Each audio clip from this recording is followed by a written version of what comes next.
today on 15 on 15. Prime Minister Ayman reveals Aruba's harbor had a lot to do with the island attaining its independent status at the Maritime Conference. Plus, check out new high-tech kitchen appliances that makes cooking so easy. Also, the King and Queen were aboard the Picton Castle ship during their trip to Aruba.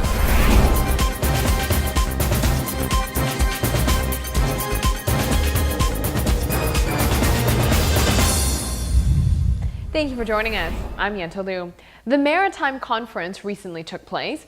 All stakeholders who are part of the industry addressed participants. It was revealed by Prime Minister Mike Ayman at the conference that one of the main driving forces that led to Aruba attaining its independent status was the desire for the island to have its own harbor and port.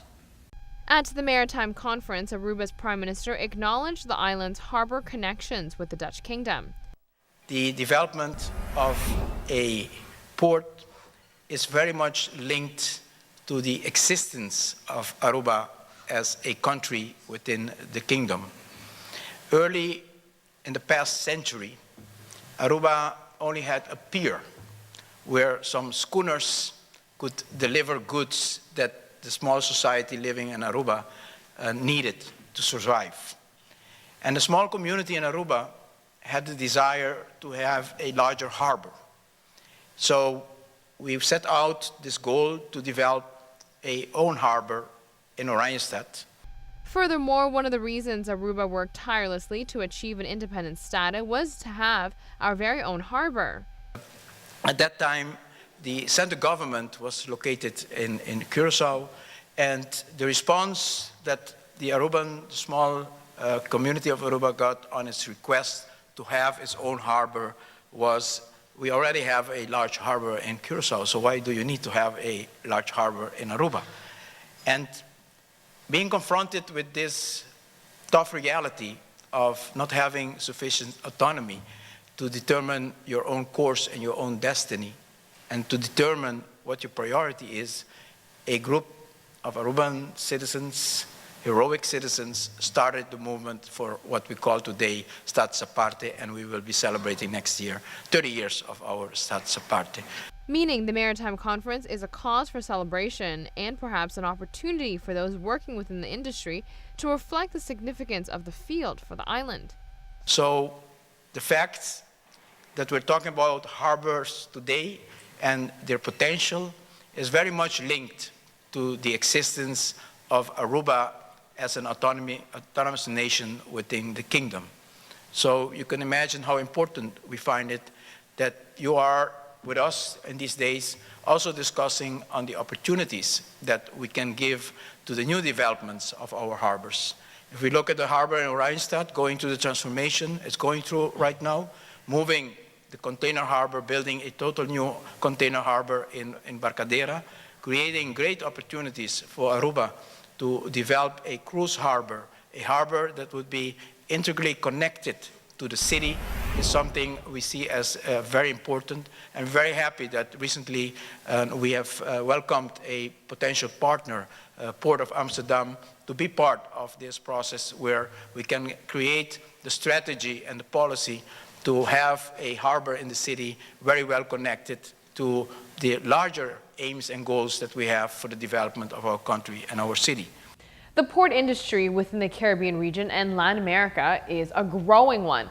Statistics prove Aruba should continue working towards building relationships and capitalizing on areas to grow on when it comes to the harbor and containers. The growth, the observed growth in trade has put pressure on the main international trade gateways in the region. In 2011, the Latin American and Caribbean merchandise exports and imports reached US dollar 886 billion of exports and 874 billion US dollar billion of imports respectively. Tomorrow night we will go into specific numbers and statistics regarding containers, imports, as well as exports. When we return, find out how revolutionary kitchen appliances have become.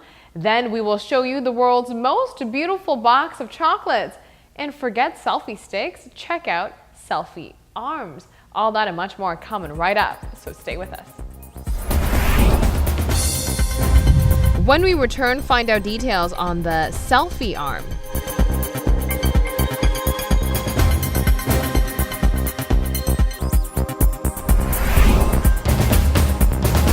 Welcome back from the break. You are watching 15 on 15.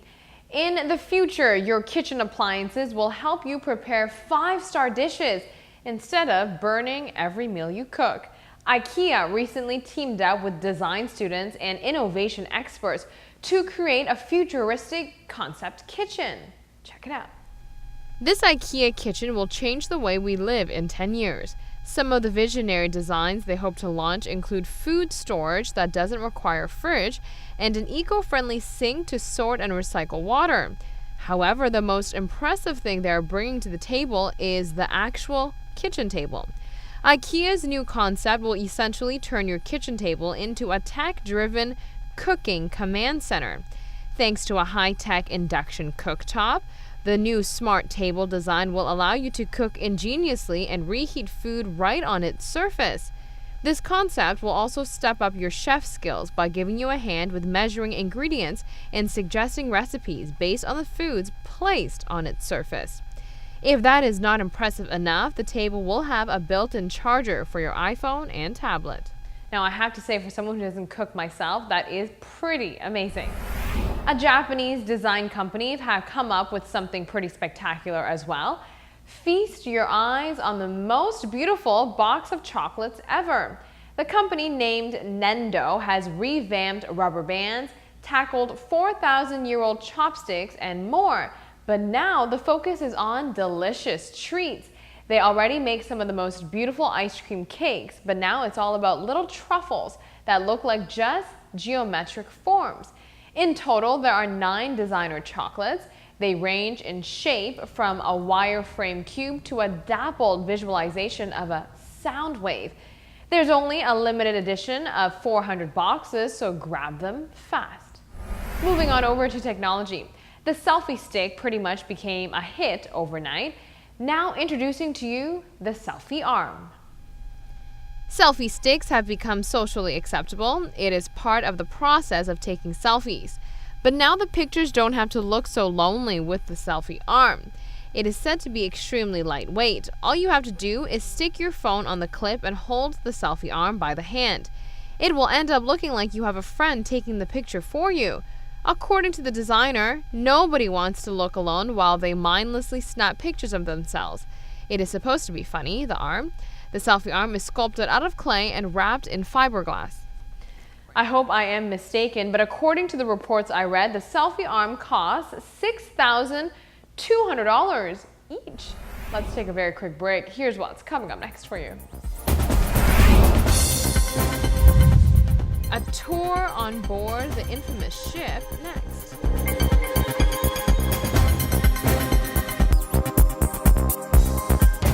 Now, a full agenda was prepared for King Willem Alexander's visit with Queen Maxima. One of the most unique experiences prepared for the King and Queen was on board the Picton Castle ship.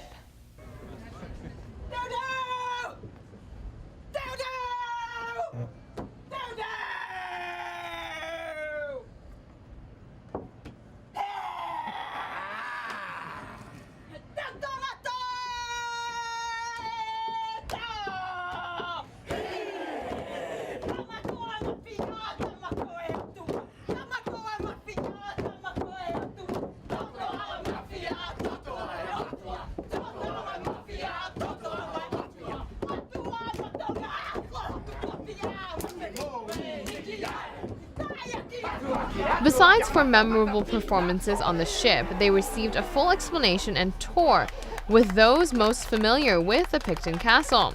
The captain of the ship, Daniel Moreland, says the visit from the royal family was an intellectual one.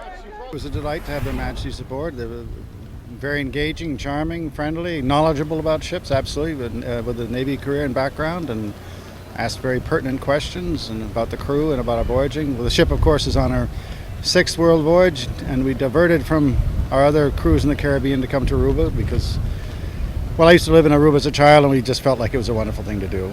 Captain Moreland has been waiting for the opportunity to return to the island. He has fond memories of Aruba from when he was a little boy. My sister was born in Aruba, but I lived here for 3 or 4 years with my family, and when my father was the consul here, American consul, and it was a wonderful place to start out life, and I've been trying to come home ever since, not just to Aruba, but it set the world for me with the tropics and schooners and sailing, and I know how important it is, even beyond the experiences of a child, how defining it is, those things that happen when you're very young. Because this ship is very much a product of being a child in Aruba, so it's very powerful stuff. But it's also fun to be back, so it's exciting. The Picton Castle has sailed to many places. They take a piece of their destination with them wherever they go. Well, the flags are for a couple of reasons. One is that when we go to countries, there's a courtesy flag. For example, on the foremast we have the Aruban flag up, which is it's called a courtesy flag, and you carry the flag of the country you're visiting. We visit a lot of countries, and so we have to have a courtesy flag for every country we go to. Also, our crew come from many countries. We've had, I think, crew from 21 different countries on board. Right now it's about 12 different countries. So, and that makes for a very harmonious, peaceful group. It's quite interesting. That is all the time we have for today. Thank you so much for watching. We'll be back here on Wednesday night starting at 7:15 p.m. with a brand new edition of 15 on 15. Be sure to join us because we will have a great lineup of topics prepared for you. So we'll see you then.